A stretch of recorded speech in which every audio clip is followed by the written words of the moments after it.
Hello, my name is Rodel Patubo, and I am a student from 11 ITEW Black 2.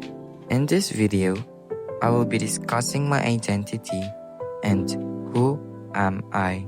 I will explore my identity through the perspective of Sigmund Freud and Jean-Paul Sartre, as their ideas helps to illustrate what defines me. So now, I will explore Sigmund Freud's perspective about id, ego, and superego. A little knowledge about id, ego, and superego is that it is a fundamental part of the human psyche, representing the most primal, instinctual, and unconscious part of the personality. And ego is the part of the mind that meditates between the conscious and the unconscious and is responsible for reality testing and a sense of personal identity. And the superego is the component of personality that acts as a person's moral compass, representing internalized societal and parental standards of right and wrong. In my early childhood, my goal was to be a singer or to be part of a society that's together they are singing, because singing is my favorite hobby. But now that I am in college, I want to use my singing talent to join the choir for a scholarship. When I first auditioned, I wasn't accepted because I didn't rehearse well and I was nervous.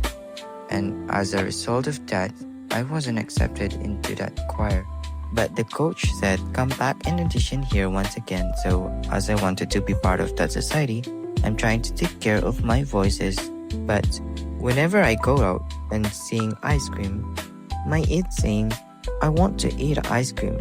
Let's buy ice cream. It's so hot here and I'm craving for it. I really want to buy ice cream so bad because, weather here in Philippines is so hot. But my superego arguing me not to buy that ice cream, saying, don't buy it.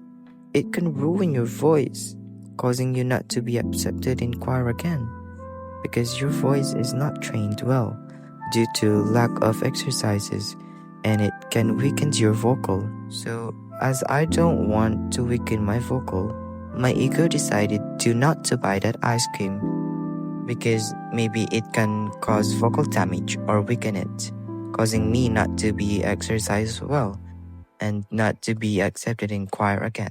And now, I will explore Jean-Paul Sartre's perspective. Our identity is not predetermined at birth. Instead, we shape who we become through our decisions and the step we take. It serves as a reminder that we hold the power to shape our own lives, although we might possess certain shared characteristics as humans. It is our personal experience and choices that contribute to our uniqueness.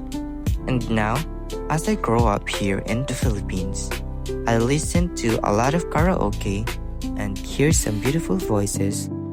I gradually started to adapt them, and that moment, I started making my own identity by deciding to continue my career by joining a singing contest in my elementary days, by singing in karaoke, and by videoing myself singing my favorite song and posting it online.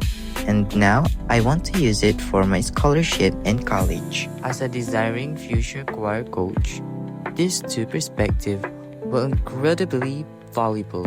Freud's ideas about id, ego, and superego will help me understand the internal battles my students face, like the desire to eat something that could harm their voices and the discipline to avoid it for their long-term goals. This will help me to be more patient and empathetic as I guide them towards making a good choices for their vocal health. Sartre's philosophy, which says that we create our own identity through our choices, will inspire me to empower my singers.